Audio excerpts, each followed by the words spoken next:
te voy a contar el truco fiscal más famoso de la historia moderna, y tiene nombre de plato de cafetería, el doble irlandés con sándwich holandés. Suena ridículo, pero ese sándwich le permitió a las empresas más grandes del planeta, Apple, Google, Facebook, Microsoft, pagar tasas de impuestos de menos del 2% sobre miles de millones de dólares de ganancias. Apple, en algún momento, llegó a pagar alrededor del 2% de impuestos por las ganancias de sus filiales irlandesas. La tasa corporativa normal en muchos países ronda el 25 o el 30%. ¿Cómo es posible que esto fuera completamente legal durante más de 20 años? ¿Y por qué un país tan chico como Irlanda decidió convertirse en el plato principal de esta comida? Hoy vamos a desarmar capa por capa el sándwich fiscal que vació las arcas de medio mundo.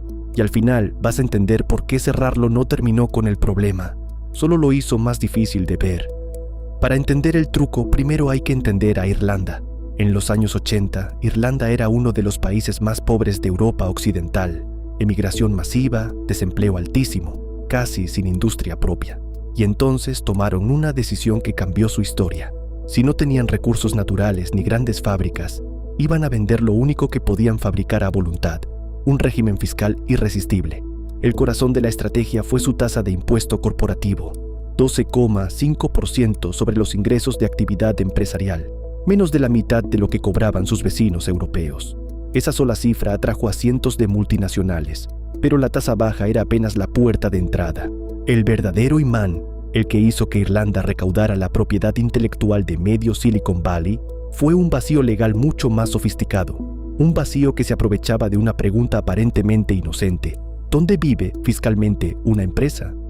Acá está el truco central, y te lo voy a explicar paso a paso, porque es más simple de lo que parece. La mayoría de los países definen dónde vive una empresa según el lugar donde está registrada, pero Irlanda usaba otra regla. Una empresa vive fiscalmente en el lugar desde donde se la dirige y controla. ¿Ves la grieta? Podías registrar una empresa en Irlanda, pero dirigirla desde un paraíso fiscal como Bermudas. Resultado: esa empresa no pagaba impuestos ni en Irlanda ni en ningún lado. Era fiscalmente un fantasma. Entonces las multinacionales armaban no una, sino dos empresas irlandesas.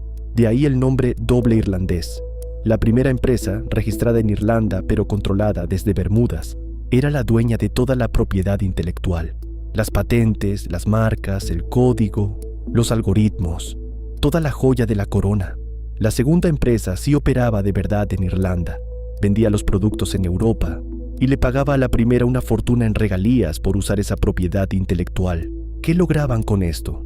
Que casi toda la ganancia europea se transformara en un gasto por regalías. Y ese gasto viajaba hacia la empresa fantasma de Bermudas, donde el impuesto era cero. La ganancia desaparecía de los radares fiscales europeos, pero faltaba un problema por resolver. Para mandar ese dinero de una empresa irlandesa a otra, había que cruzar una frontera fiscal, y ahí podía aparecer una retención de impuestos.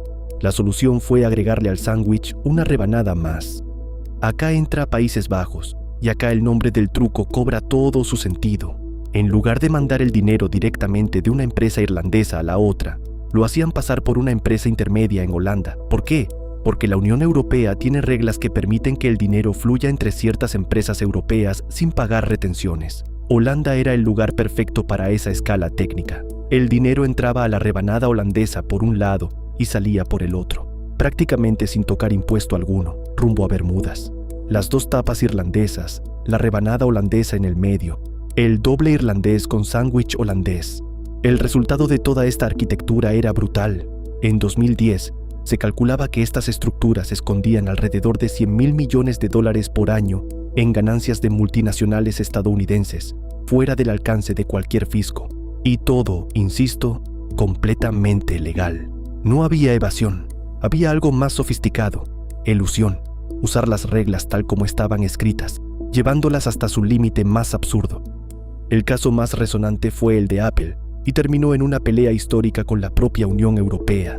Apple operaba en Irlanda a través de filiales como Apple Sales International, según se reveló en una audiencia ante el Senado de los Estados Unidos. Algunas de esas filiales irlandesas pagaban impuestos en torno al 2%. En algunos años, la tasa efectiva fue todavía menor. En 2016, la Comisión Europea sacó una conclusión demoledora. Irlanda le había dado a Apple un trato fiscal tan favorable que constituía una ayuda estatal ilegal, y le ordenó a Apple devolver 13.000 millones de euros en impuestos atrasados. Pero acá viene lo más extraño de toda la historia. Irlanda no festejó, Irlanda apeló. El propio país al que le debían 13.000 millones de euros peleó en los tribunales para no cobrarlos. ¿Por qué? Porque para Irlanda, ese dinero puntual valía mucho menos que su reputación como refugio confiable para las corporaciones. Si empezaba a cobrarles impuestos retroactivos, el resto de las multinacionales podían asustarse y mudarse a otro lado. Tras años de apelaciones, la justicia europea terminó dándole la razón a la comisión. Apple debía pagar, pero el mensaje de fondo ya estaba claro. Irlanda había construido su modelo económico sobre la promesa de ser el mejor lugar del mundo para que una empresa no pague impuestos, y estaba dispuesta a defender esa promesa hasta en los tribunales. Bajo presión internacional de Estados Unidos, Francia, el Reino Unido, España, todos cansados de perder recaudación, Irlanda finalmente cedió. En 2015 cerró la estructura para empresas nuevas y les dio a las que ya la usaban un periodo de gracia que se extendió hasta enero de 2020. Google, por ejemplo, usó el doble irlandés hasta el último día permitido y recién entonces movió su propiedad intelectual de vuelta a Estados Unidos. Parecía el final de la historia. Pero el capital, como siempre, ya tenía el plan B listo. Apenas anunciaron el cierre, los planificadores fiscales inventaron una versión más liviana, bautizada el Single Malt. Usaba una sola empresa irlandesa y aprovechaba los tratados de Irlanda con países como Malta o Emiratos Árabes para volver a lograr lo mismo. Una empresa que, fiscalmente, no era residente en ningún lado. Mismo objetivo, receta más simple. La respuesta más seria llegó por otro camino: el impuesto mínimo global. En 2021, más de 100 países acordaron, bajo el paraguas de la OCDE, una tasa mínima del 15% para las grandes multinacionales, sin importar dónde escondan sus ganancias. La idea es elegante. Si una empresa logra pagar menos del 15% en un paraíso fiscal, su país de origen le cobra la diferencia. Se acaba el incentivo de esconder la ganancia. ¿Funcionará del todo? Eso todavía está por verse. La implementación es lentísima y los abogados fiscales nunca se quedan quietos. Entonces, ¿qué fue realmente el sándwich irlandés? Fue la prueba más clara de una verdad incómoda. En un mundo donde el dinero cruza fronteras en un segundo, pero los impuestos siguen atados a un territorio, las reglas siempre van un paso atrás del capital. Irlanda no hizo nada ilegal. Vendió lo único que tenía para vender: certeza, baja tributación y una grieta legal del tamaño de un océano. Y con eso pasó de ser una de las economías más pobres de Europa a tener una de las rentas per cápita más altas del continente.